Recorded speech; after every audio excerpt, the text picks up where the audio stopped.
Good Friday, everybody. Hopefully, everything's going well for you today. I know for probably half of you, the day's almost, work day's almost over, so that seems fun. And it's beautiful here, so that's also fun. So, I got a good one for you today. From the Financial Post, Bank of Canada says nation's renters showing signs of financial strain. Well, that ain't a new one. We've been showing financial strain for about how long? But, you know, Canada's not in a recession, it's everything will turn out fine, says everybody. Literally, there's a lot of people here that say, I don't know, there's loads of employment here, like unemployment's not that high, or Canada's not actually in a recession. It's like, well, yes, there's stories out there with saying like Canada's in April had like 90,000 new jobs. We've blown expectations. The expectations were at we'd increase jobs by 20,000 in Canada. And even with that 90,000, they said our unemployment is still high because of the amount of people we're bringing into the country, because of population growth in Canada.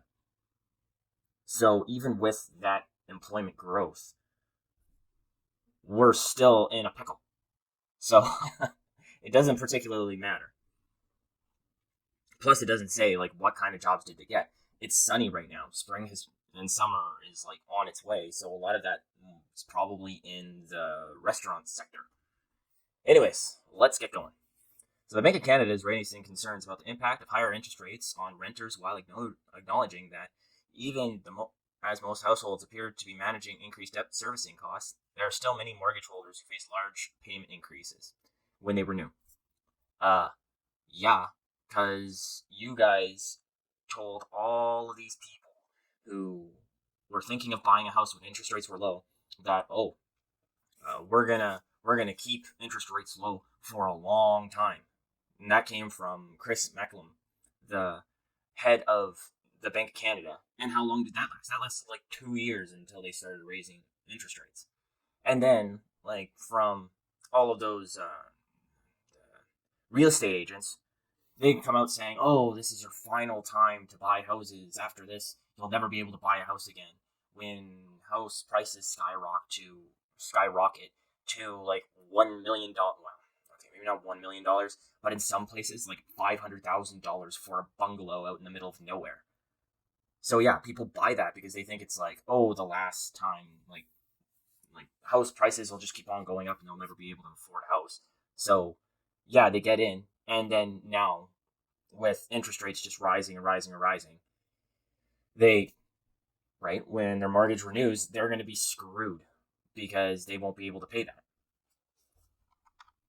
because like Trudeau lied to them saying like the government would go into debt so Canadians won't have to. The Bank of Canada lied to them. The real estate agents lied to them, which kind of makes sense because that's how they make money. Um, so let's continue. The adjustment to higher interest rates continues to present risks to financial stability, says Tiff Macklem. Senior Deputy Governor Carol Rogers raised concerns about renters.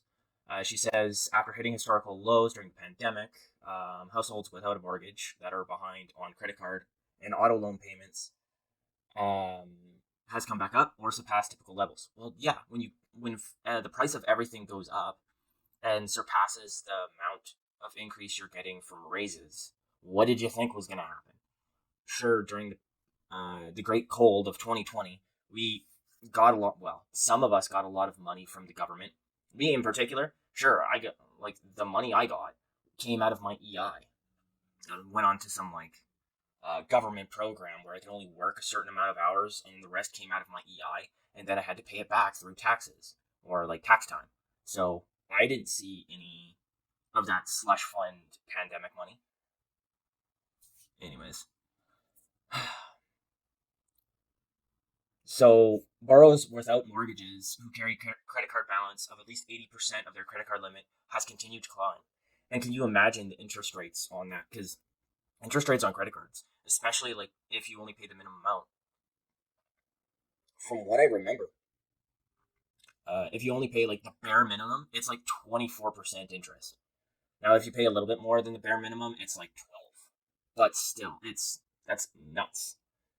And if you forget, like, if you can't pay your credit card, you're in hot water. And some families can't do that now because they're either like, okay, we're gonna buy food or we're gonna pay our credit card bill off, and we kind of need food.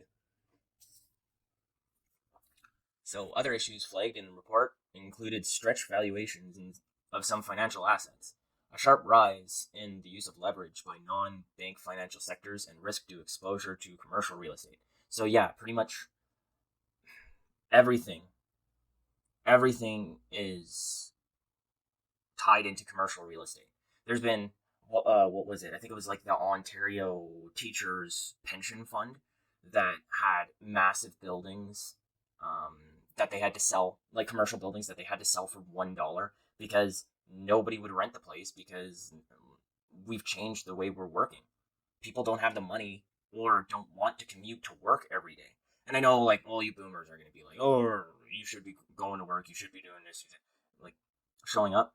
We don't need to do that now. And if it costs more money for gas, like, if you're not in Canada, think about it this way. Each year, our carbon tax increases. So that's more money people use on gas, right? And that increases everything you buy. So if you had the choice to whether stay home and work and being able to finish your work, or leaving and driving to work, being stuck in traffic and wasting that gas and having to pay more money that you could use towards like basic necessities, hence mortgage, hence rent, hence food, what would you do?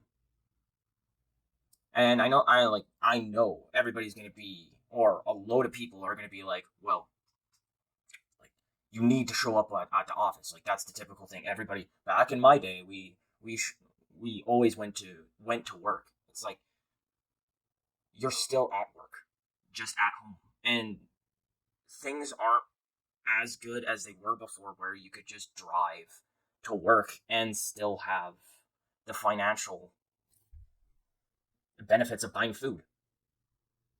So,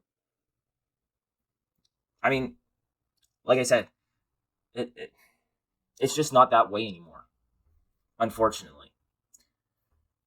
Uh, so they say, like, commercial real estate were weaker demand and push the national office vacancy rate up to 20%.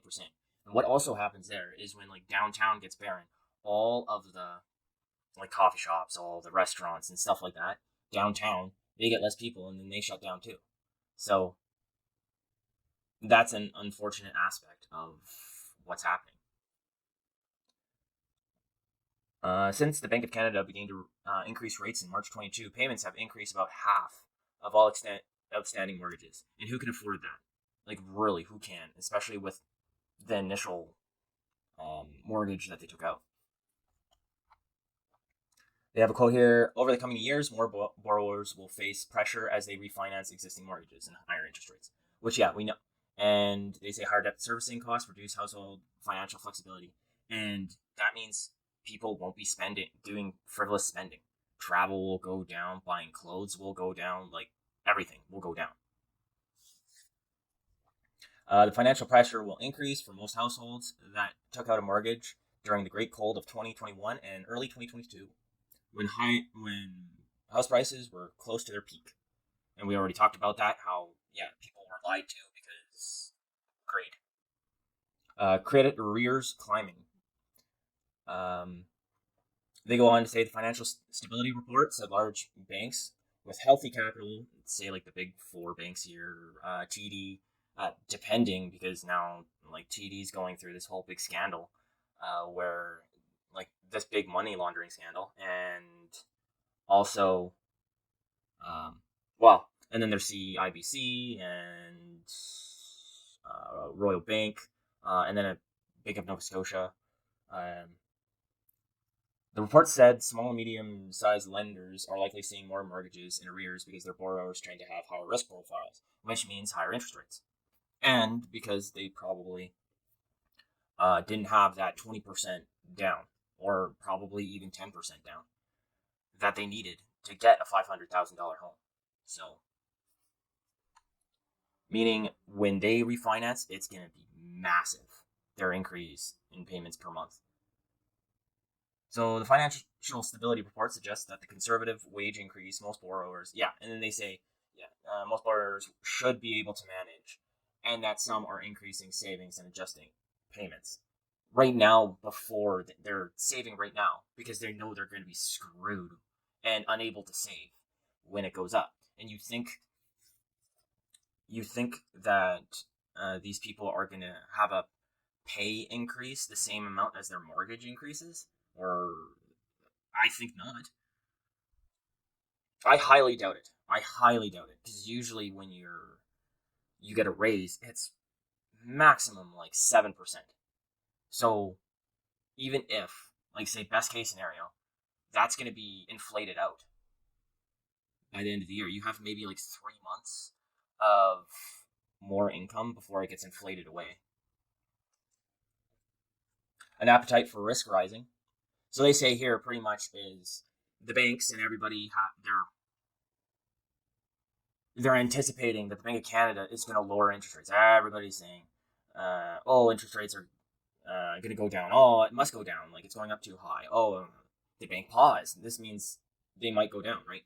So people are investing money when everything's high, and in anticipation that the banks will decrease interest rates. They're not going to do that. Even with inflation going down, they're looking at it month over month, saying like, oh, April inflation went down, and then a month later inflation goes up. So the banks either, like, if they decrease interest rates, inflation is going to skyrocket. The Bank of Canada has said is they want to hit that 2%. So they're either going to have to hold steady, or they're going to have to increase it.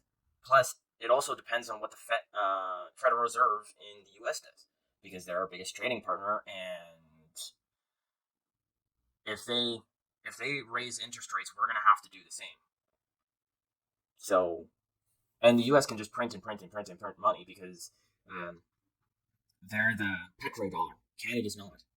So, U.S. can just pretty much trade their money to other countries, but Canada can't do that. If we just print money, we're just diluting our own currency.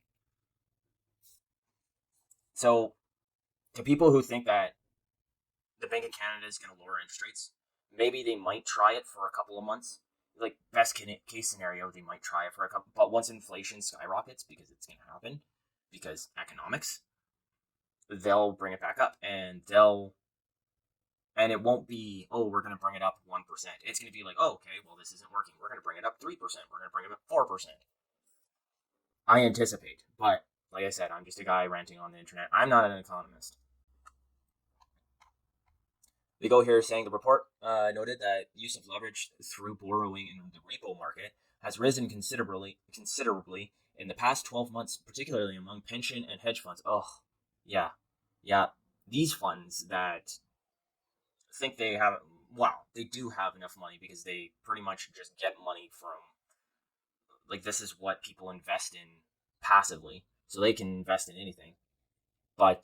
And it's not their money. The repo leverage have increased by 75%. This appears to be driven by relative value trading strategies, including increasing popular cash futures basis trade Government of Canada's bond market. They have a quote here saying, I think its traders are arbitrarily anticipating changes in interest rates. Like I said, they're anticipating that the Bank of Canada just can't raise interest rates. They can. And historically, like, technically, interest rates are still low. So, the commercial real estate exposure, I think we've already talked about that enough, is pretty much everything's tied to the commercial real estate sector, and that's crashing hard because, remote work, people aren't going out to eat very much. Like, even if people are working in the offices, like, people